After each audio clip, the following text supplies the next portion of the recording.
Kim Boswell here with some more tech tips. Today we are in Google Classroom. This is a student view. Most teachers will be posting items here in the main stream. Occasionally there'll be classwork, which is assigned to a grade. You can go through and look at filters. Teachers can create filters. So for example, for my classes, sometimes I'll do a formative versus a summative, could be a category over here. And then people, these are your classmates. And notice you can email them directly to collaborate on projects, should that be your assignment. Please be digital citizens. Do not make any unnecessary comments in the commenting stream. This is not being very responsible as a digital citizen. We want to make sure that only relevant questions.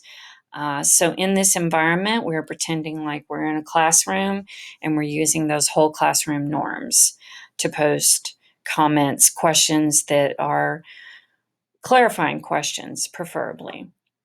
If you don't wish to make a clarifying question here in the stream for everyone to see, you can always email the teacher directly, and that should be available here on the people page. You should be able to submit a question directly this way. So upcoming is over here on the left, and you'll be able to see any upcoming assignments.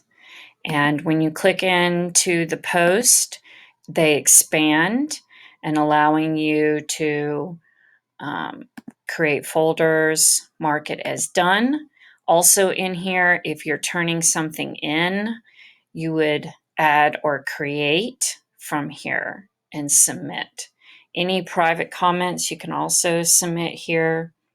This is helpful for communication and collaboration. All right, I believe that covers all of the features of Google Classroom.